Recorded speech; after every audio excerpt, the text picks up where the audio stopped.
The M14 rifle, 7.62 millimeter, is a lightweight shoulder weapon. It is somewhat similar to the M1 rifle in functioning and appearance, but with additional characteristics of other small arms. The M14 rifle is designed for both full automatic and semi-automatic fire. In semi-automatic fire, each squeeze of the trigger fires one round. By turning the selector to full automatic, fire is continuous as long as the trigger is held back and there are rounds in the magazine.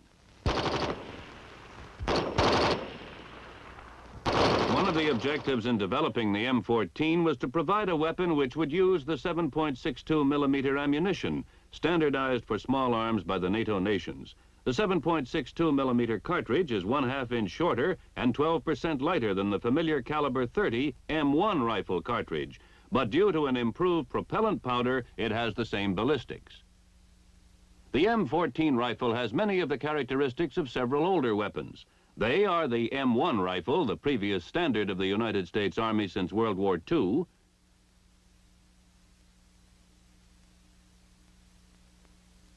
the Browning automatic rifle, the carbine, and the submachine gun M3A1. The M14 rifle will, in time, replace these 4 weapons. The adoption of the M14, one basic weapon, greatly reduces logistical problems. Moreover, it reduces time for training the user and small arms maintenance personnel. The new weapon has a 20-round magazine which is quickly and easily replaced. Before removing an empty magazine, the safety is placed on safe. The empty magazine is removed and a loaded magazine is snapped into place so that it is engaged by the rear of the operating rod spring guide and the magazine latch. Now allow the operating rod spring to force the operating rod forward, carrying the bolt with it, to chamber the first round and lock the bolt. The rifle is now cocked and ready to fire when the safety is off.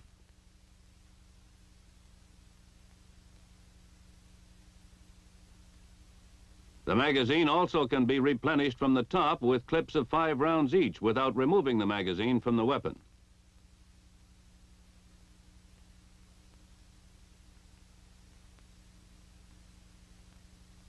To speed up the loading operation for continued firing, the bolt is held to the rear automatically for reloading after the last round in the magazine is fired. This is accomplished by the upward pressure of the magazine follower, forcing the bolt lock into position in front of the bolt. This holds the bolt to the rear while the change of magazine takes place. By pulling slightly to the rear on the operating rod, the rifleman allows the bolt lock spring to expand, pivoting the bolt lock out from in front of the bolt. This also releases the operating rod. As the operating rod is released, it is driven forward by the expanding operating rod spring, taking the bolt with it. The bolt strips the first round from the magazine for chambering.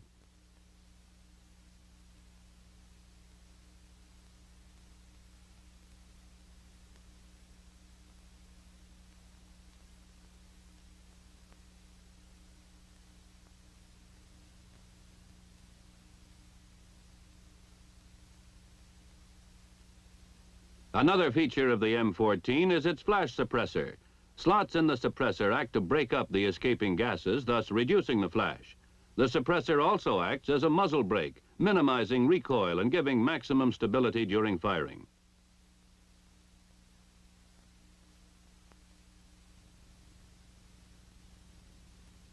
This is the way the flash suppressor works. Gas strikes the wide bottom rib of the flash suppressor and exerts downward pressure to keep the rifle stable during firing. Of course, gas escapes in all other directions too.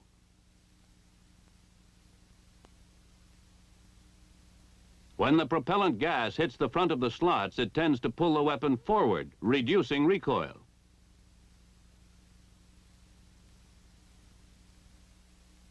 By disassembling or field stripping the weapon, you will become familiar with the parts.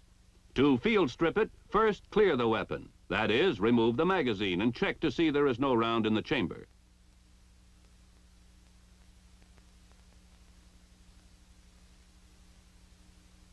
Put the safety in the safe position. Turn the rifle upside down with the muzzle pointing to your left. To remove the firing mechanism, grasp the rear of the trigger guard and pull to your right and pry upward. Then swing up the trigger guard and lift out the firing mechanism. Separate the stock from the receiver by placing your left hand on the gas cylinder and lifting upward on the butt of the stock.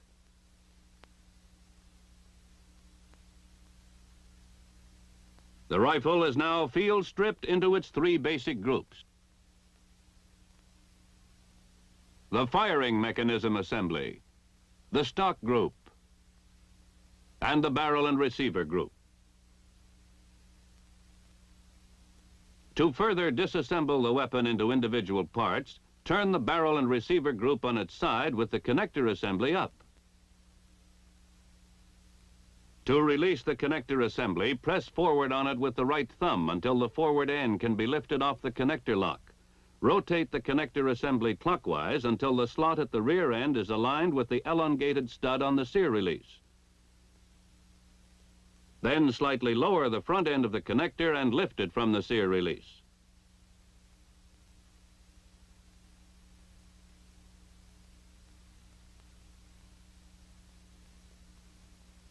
To remove the operating rod spring and spring guide, pull forward on the operating rod spring, relieving pressure on the connector lock. Pull the lock outward. Then remove the operating rod spring and spring guide. Now turn the barrel and the receiver group so the sights are up. Retract the operating rod until the guide lug on its lower surface aligns with the disassembly notch on the receiver. Lift the operating rod out and to the rear, disengaging it from the operating rod guide.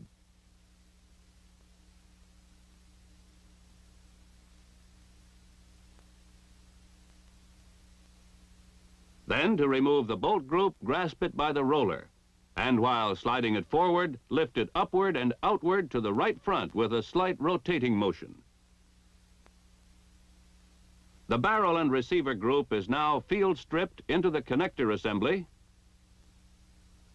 the operating rod spring and guide, the operating rod, and the bolt. These basic groups may be further disassembled if required. The rifle is assembled by reversing the procedure. After reassembly, the rifle should be hand-operated without ammunition to check for freedom of action of the components.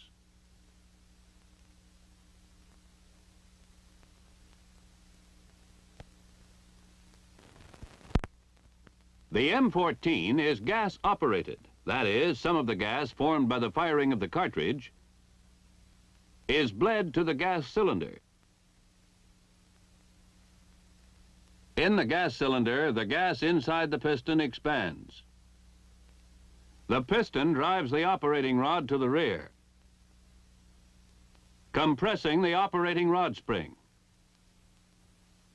Then the compressed operating rod spring expands, driving the operating rod to its forward position. This combination of backward and forward movements initiated by the firing of each cartridge performs a series of steps known as the cycle of functioning. The cycle of functioning can be broken down into 8 steps. Of course, these are performed as integrated and overlapping actions. The first step is feeding, which is positioning the cartridge ready for chambering. The second step is chambering, seating the round in the chamber. Third step is locking the bolt to the barrel, thus holding the cartridge seated in the chamber so that gas pressure will be maintained in the barrel to propel the bullet. The fourth step is firing, ignition of the primer of the cartridge in the chamber.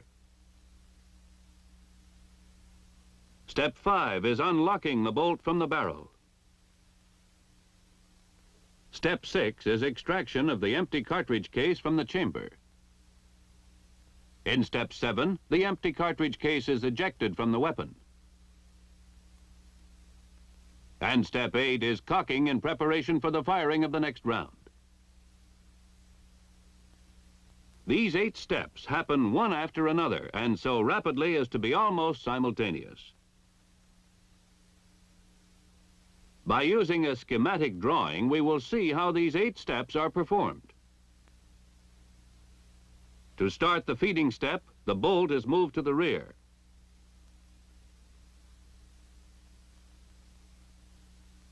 A cartridge from the magazine is fed into position for chambering by the spring-loaded follower in the bottom of the magazine. On the forward movement of the bolt, the hammer is cocked and a cartridge is stripped from the magazine. The cartridge is chambered. The bolt is locked. The rifle is now cocked and ready to be fired when the safety is off. By pressing the trigger, the hammer is released, firing the cartridge.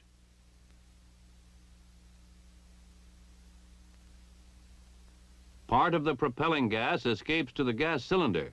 The expanding gas in the gas cylinder drives the piston and operating rod to the rear and the bolt with it.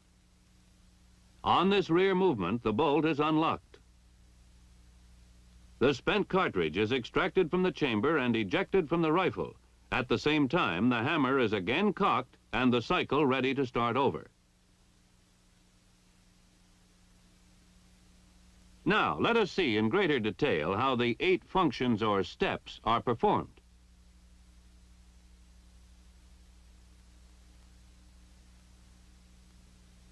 When we move the bolt to the rear, by hand initially, the bolt clears the top cartridge in the magazine. The magazine spring exerting pressure against the follower forces the top cartridge up in front of the bolt in position for chambering. Let us look at it again.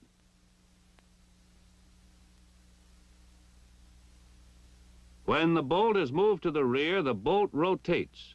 Rotation of the bolt during unlocking cams the hammer slightly rearward. It also moves the firing pin rearward as the firing pin tang contacts the camming surface on the bridge of the receiver.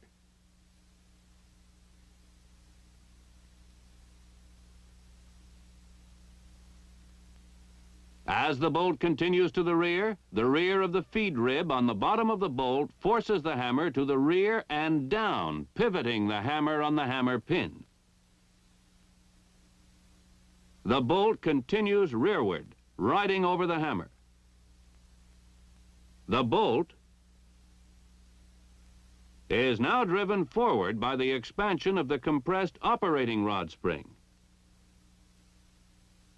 The bolt strips the topmost cartridge from the magazine.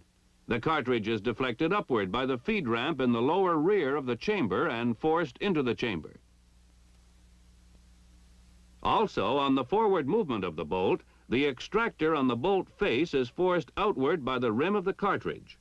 When the face of the bolt comes against the head of the cartridge, the extractor spring expands, and the lip of the extractor engages the extracting groove of the cartridge.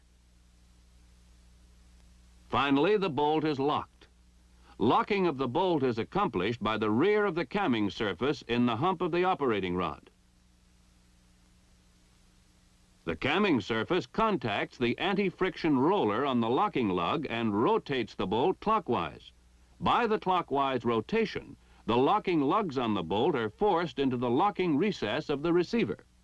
Meanwhile, the firing pin tang is aligned with the notch in the bridge of the receiver. The operating rod continues its forward movement for 3/8 of an inch. During chambering and locking, the operating rod is repositioning the gas piston.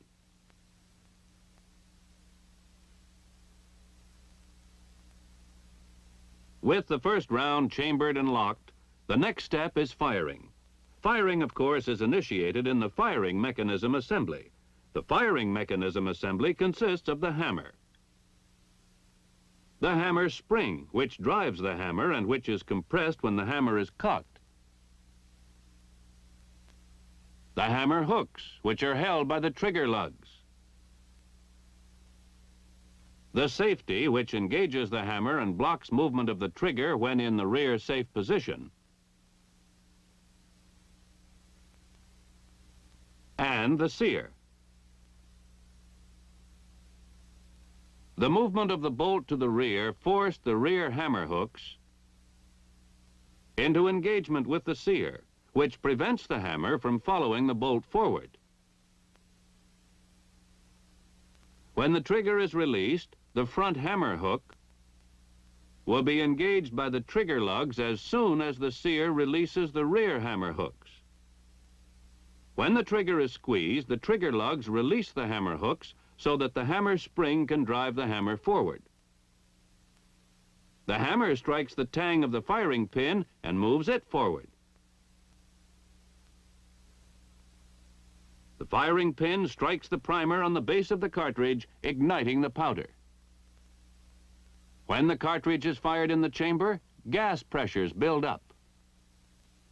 And a gas pressure of 50,000 pounds per square inch is exerted in every direction. It cannot escape to the rear because the locked bolt holds the case in the chamber, and the brass case is expanded against the chamber walls, effectively sealing the chamber.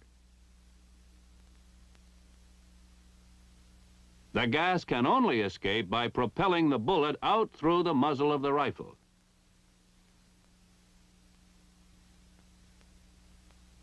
Near the muzzle is the gas port in the barrel, and as the bullet clears the gas port, part of the gas is bled off, entering the gas cylinder and piston. As gas enters the piston, it expands into the gas cylinder plug.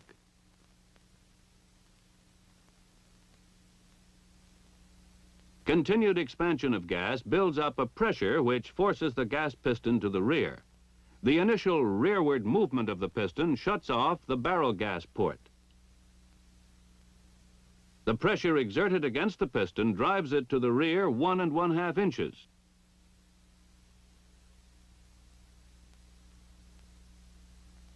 As the piston clears the lower gas port in the gas cylinder,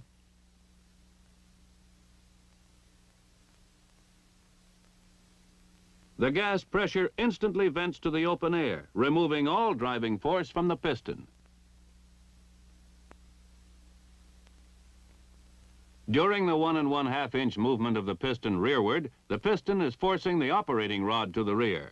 After completion of piston travel, the force of inertia causes the operating rod to continue to the rear until the termination of recoil. Recoil ends when the shoulder of the operating rod contacts the front end of the receiver. The operating rod spring now expands and forces the operating rod forward in preparation for firing of the next round. In the forward movement, the front end of the operating rod repositions the gas piston, which comes to rest against the gas cylinder plug. To see how unlocking was accomplished, we will repeat the action. When the operating rod moved rearward, it accomplished several things, the first of which was the unlocking of the bolt. Before the bolt starts to unlock, the operating rod permits 3/8 of an inch of free travel to the rear. This is a safety factor, permitting the bullet to leave the muzzle and gas pressure to subside before unlocking begins. This prevents gas from blowing back into the rifleman's face when the bolt unlocks. At the completion of free travel, the front of the camming surface in the hump of the operating rod comes in contact with the anti-friction roller on the right locking lug.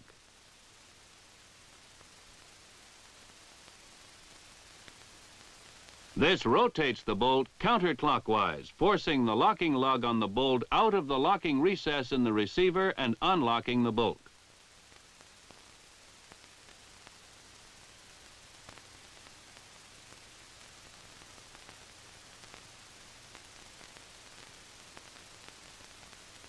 While the bolt is being unlocked, slow initial extraction takes place. The rim of the cartridge case is gripped firmly by the extractor. A slow twisting pull called slow initial extraction is imparted by the rotating bolt.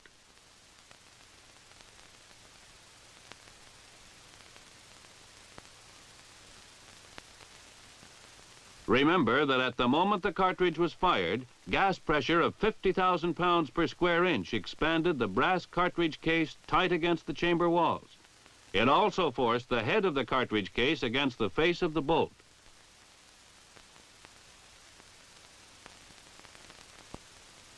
To pry the cartridge loose, the slow twisting pull is required. It begins just before unlocking is completed. The corresponding radii of the locking lugs on the bolt and the locking recesses of the receiver, along with the rotation of the bolt, allow a slight rearward movement of the bolt. This rearward twisting action loosens the case in the chamber and causes slow initial extraction. When the bolt continues to the rear, following unlocking and extraction, the spent cartridge is ejected.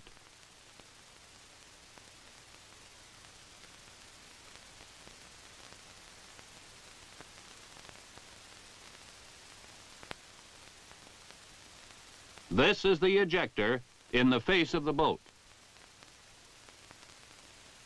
The ejector spring is compressed when the ejector is held flush against the face of the bolt. When a round is in the chamber and the bolt is locked, the head of the cartridge compresses the ejector spring. During extraction, the chamber wall holds the neck of the expended cartridge case in line with the bore. But when the neck of the cartridge case clears the chamber, the ejector spring is allowed to expand. The ejector forces the empty cartridge case to pivot about the extractor, ejecting it from the rifle.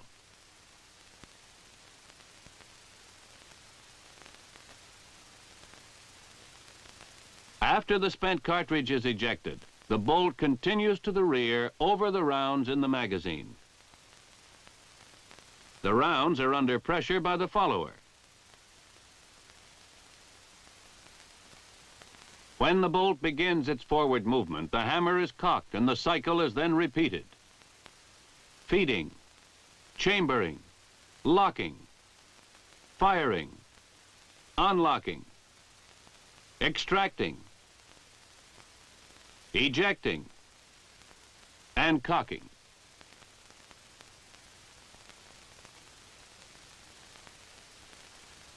The cycle of functioning we have demonstrated is the same whether firing is semi-automatic or full automatic. In semi-automatic fire, the trigger must be released each time before another round can be fired.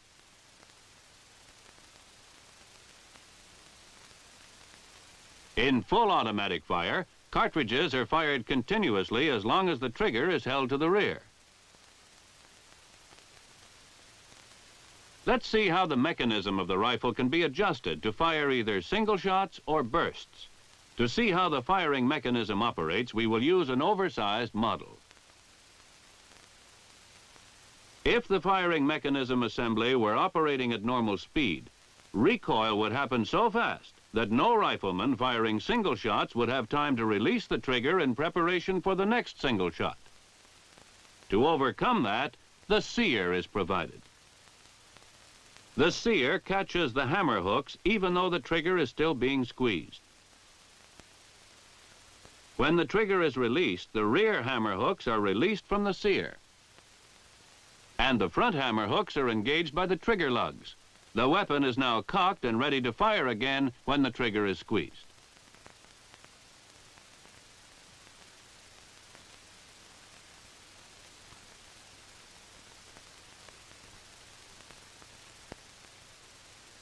To achieve full automatic fire, there must be some way to trip the sear after the bolt is fully locked, while the trigger is being held back.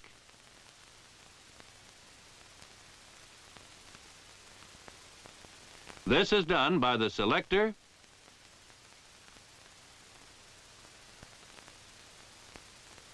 the sear release, and the connector assembly. The selector sets the mechanism for either semi-automatic or full automatic fire. When the selector is set in the full automatic position, the connector forces the sear release to trip the sear. In the last 1/8 of an inch of forward movement of the operating rod, the rifle will continue to fire automatically as long as the rifleman holds the trigger to the rear. When the trigger is released, the front hammer hooks are engaged by the trigger lugs on the next rearward movement of the hammer, and the weapon ceases firing. M14 rifles equipped for full automatic fire have a selector marked A. To fire full automatic, the rifleman turns the selector so that the letter A faces him.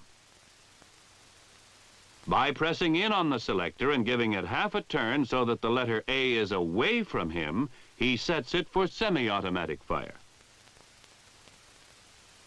When turning the selector to semi-automatic, the movement of the selector rotates the sear release forward on an eccentric shaft approximately 1/8 of an inch so that it cannot trip the sear.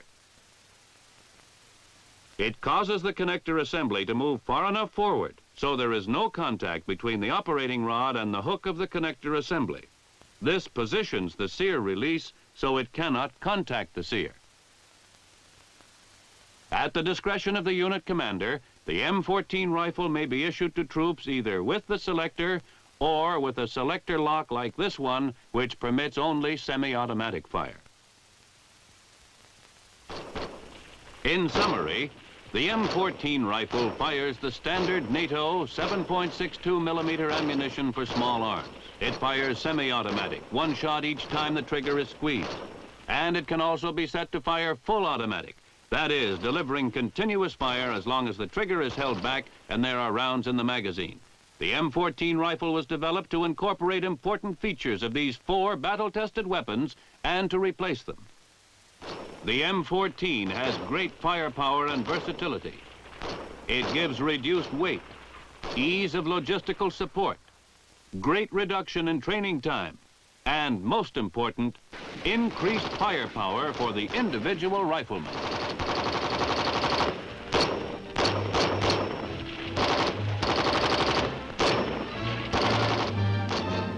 Logistical problems. Moreover, it reduces time for training the user and small arms maintenance personnel. The new weapon has a 20-round magazine which is quickly and easily replaced. Before removing an empty magazine, the safety is placed on safe. The empty magazine is removed and a loaded magazine is snapped into place so that it is engaged by the rear of the operating rod spring guide and the magazine latch. Now allow the operating rod spring to force the operating rod forward, carrying the bolt with it, to chamber the first round and lock the bolt.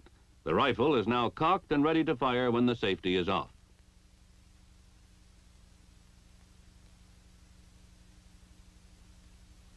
The magazine also can be replenished from the top with clips of 5 rounds each without removing the magazine from the weapon.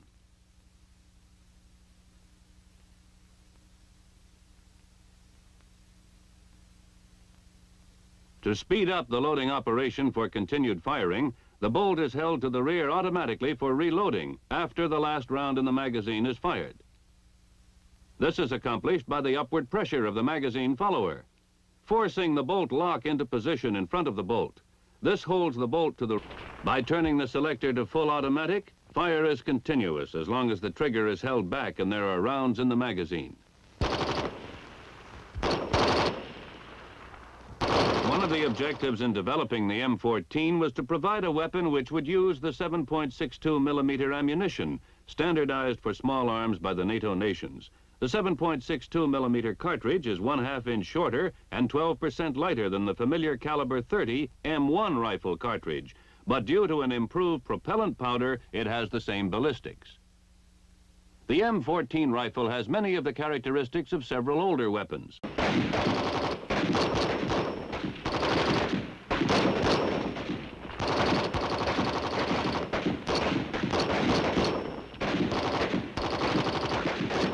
The M14 rifle, 7.62 millimeter, is a lightweight shoulder weapon.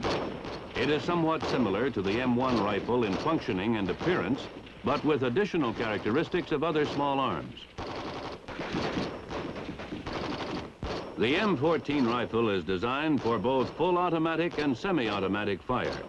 In semi-automatic fire, each squeeze of the trigger fires 1 round. They are the M1 rifle, the previous standard of the United States Army since World War II,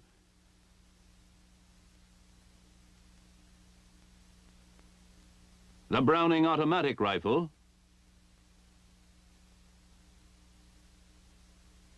the carbine, and the submachine gun M3A1. The M14 rifle will, in time, replace these four weapons. The adoption of the M14, one basic weapon, greatly reduces